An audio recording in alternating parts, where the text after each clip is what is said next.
The only people giving a platform to these hate groups is the media itself and the fake news. امریکی دستور کی first amendment یا پہلی ترمیم آزادی اظہار رائے کو یقینی بناتی ہے، جس کے تحت صحافیوں کو یہ حق حاصل ہے کہ وہ حکومت پر تنقید کر سکیں۔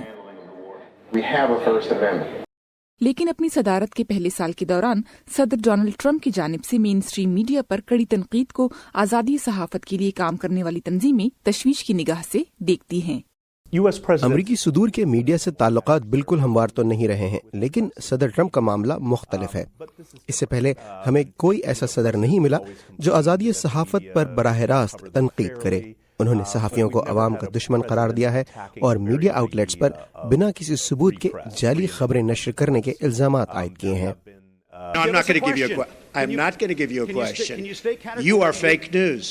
امریکی صدر کی طرف سے جب میڈیا پر اتنی کڑی تنقید ہو تو وہ دنیا کے سامنے امریکی پریس کے بارے میں کیا تاثر قائم کر رہے ہیں؟ وائٹ ہاؤس جعلی اور غلط خبروں کے بارے میں فکر مند ہے جو امریکیوں کو گمراہ کر رہی ہیں۔ جہاں تک دوسرے رہنماؤں کا تعلق ہے، ان پر تبصرہ کرنے سے پہلے مجھے ان کے بیانات کو دیکھنا ہوگا، لیکن ہمارا مقصد ہے اس بات کی یقین دہانی کرانا کہ اس ملک میں عوام کو جو خبر ملے وہ صحیح اور سچی ہو، اور اگر ایسا نہیں ہے تو اس کو درست کیا جائے، جو بہت کم ہو رہا ہے۔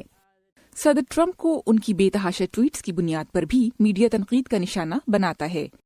نومبر 2016 میں ہونے والے صدارتی انتخابات سے لے کر اب تک وہ 2400 سے زائد ٹویٹس کر چکے ہیں۔ کیا یہ عوام تک پہنچنے کا ان کا ایک منفرد انداز ہے یا پھر میڈیا کی اہمیت سے انکار کرنے کا ایک طریقہ؟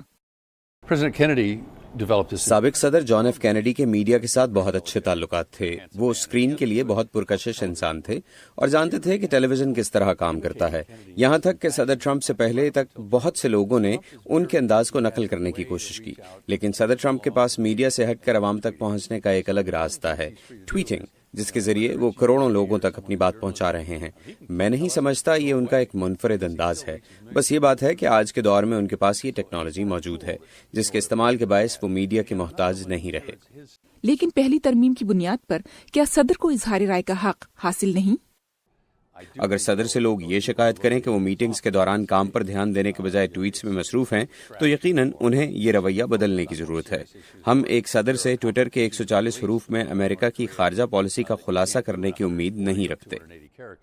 امریکی صدر ڈونلڈ ٹرمپ کے اپنی صدارت کے اس پہلے سال میں میڈیا کی اکثریت سے تعلقات کشیدہ رہے ہیں، لیکن میڈیا سے ان کی یہ جنگ آگے چل کر کیا موڑ لیتی ہے اور اس سے ان کی صدارت اور خود آزادی صحافت کس طرح متاثر ہوتی ہے، یہ دیکھنا ابھی باقی ہے۔